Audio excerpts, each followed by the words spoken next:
Obviously another good day out there. I thought, they did a good job in the top of the first. They had a good plan. They kind of ambushed a couple heaters and got on the board early. And, we talk all the time about wanting to throw the first punch, and obviously Valpo threw the first one today. But we always say, man, if they're going to throw a jab, we're going to throw a haymaker at them. And we did that. We answered in the bottom of the first just with unbelievable at-bats. I mean, I think you look at it, what was it? It was leadoff homer, then triple, homer. We have 2 punches there, but then single, homer, hit by pitch, single, just a relentless approach offensively. And I think that's the key. When you can play with the lead and the other team tacks a run on, when you can respond and score, especially when it's a crooked number, you can it kind of gets deflating in the other dugout. And I thought we did a good job of that today. I mean, Mo's obviously good news. I thought he had a blister going, and it ended up just being a little cut with his fingernail was cutting him. So we ended up getting that cleaned up, and he was effective. And I tell our starters, man, they want to be perfect. They want to be great, and that's what makes them awesome. But their job is to go out and give our team a chance to win and set the tone. And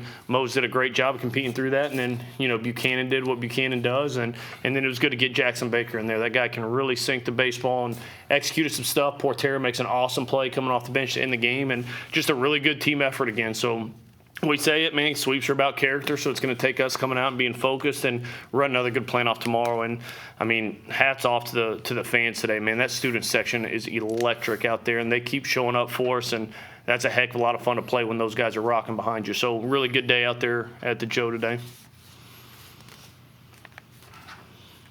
And you were part of that first inning onslaught right there at the beginning. Was that the message in between the frames when Valpo came out and, like Coach said, through the first punch, was just not to let it get to you, go out there and do what you do? 100%. It kind of started before the game. We get a team who comes in and wears white on our field, and that doesn't send a good message to us. So, we have to switch jerseys in right away. I mean, that just sets the tone for right away what we want to do. I mean, the way we approached our at-bats yesterday, coming in and, we did exactly what we do as an offense, and we just had that pack mentality all game, and we were just relentless. From the third at-bat of the game all the way through the end, we didn't stop. We were just persistent and just kept going, and we wanted to keep doing that today. I mean, we don't want to take no prisoners on this journey, and we want to play everybody the same exact way, just faceless opponents. And like Coach Vaughn says all the time, is be the best version of ourselves today, and just keep doing that every day. And I think we're going to continue to do that and continue to grow as an offense and as a team. And I think we're really binding together and buying into one heartbeat. Yeah, Coach, you guys were able to score using the long ball, small ball, any way you guys were able to score. What does that say about your team offensively? Yeah, I mean, I think that's what kind of the pack offense is, right? That's what we talk about. It's not just a nickname. It's not something we talk about. It's more of an identity of how we operate. And the big key of that is just do your job. You have a game that's plastered over in that football facility. Coach Saban said it for years, do your job. And sometimes your job is to go set up an inning. Sometimes your job is to go drive a run in. Sometimes your job is to sacrifice yourself for the guy that's on base. And this group's taking that approach, and that's what the pack mentality is all about. You have to be able to score different ways. I mean, it was a great day to hit today. I mean, wind was howling out. It was 75 degrees. I mean, it was a great day to hit. But it's not always going to be that way. And if we're the team that can only score when it's a good day to hit, we got problems. And I think what this group's done a good job of is when the wind's in our face, we find ways to score. When the wind's blowing out, we find ways to score. And so there's a lot of ways we've got to be able to do that and continue sharpening those skills as we get going, because, man, we got a heck of a schedule in front of us, and we got to keep growing and keep getting better. Coach, y'all faced a deficit for the first time of the season today. How is that going to build character for the team? Yeah, I think it's huge, to be honest with you. I mean, it's fun playing with the lead, but I think we all know that's not going to always be the case. And the best teams I've ever coached, they don't panic when they go down. They just keep doing their thing. They just keep running good at bats off. Doesn't matter if they're down 15 or they're down 2. You just keep running them off. And I think that'd be the best compliment this offense can get as we go is, man, if we stayed off the scoreboard, we'd have no idea whether you guys are up 10, down 10, or what it looked like. That's who we've got to be and how we've got to operate. And I thought we did that. But I think, man, adversity is good. Adversity is something we need.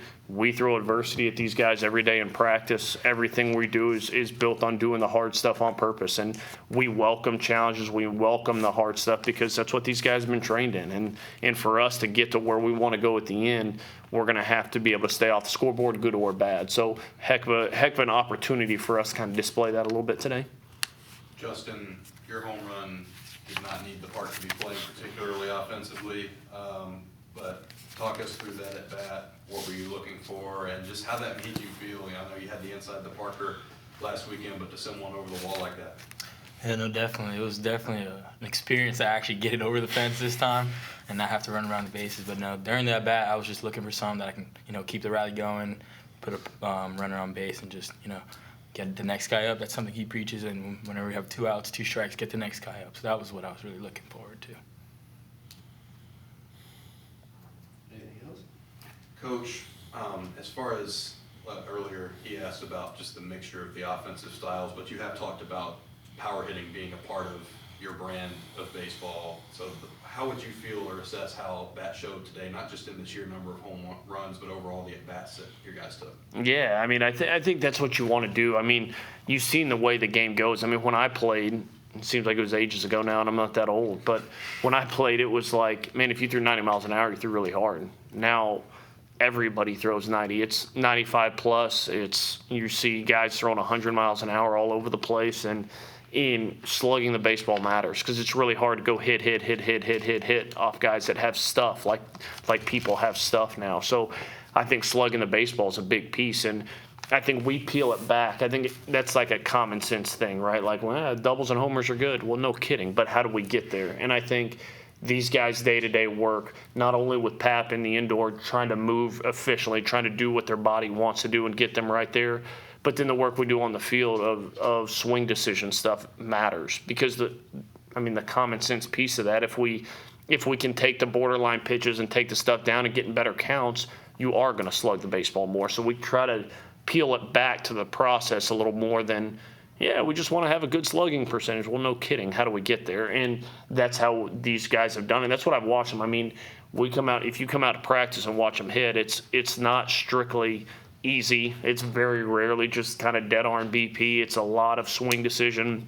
These guys are getting to where they crave that a little bit. And when we make better decisions early in counts, and sometimes on the first pitch, like sometimes it's pull the trigger on the first one. Like I want our guys prepared when both feet step in the box. They hit that first pitch thigh high over the center field wall. But sometimes we've got to take that borderline one to get there. And I think that's what these guys have done a good job of. So yeah, I think slugging the baseball is huge, and I think we did that at an elite level. But I think when you peel it back, what we really did in elite level is we stepped in ready to hit, but we didn't budge off our plane, and we got stuff more elevated at the thigh, and then when we got it, we were on time and didn't miss it.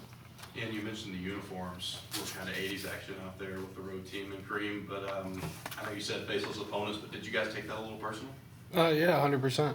I don't think you come into our yard and do that and make us change. And we just wanted to take care of business. I know Junior wasn't pleased, and our goal was just take care of business because that's what we do when we step on the field.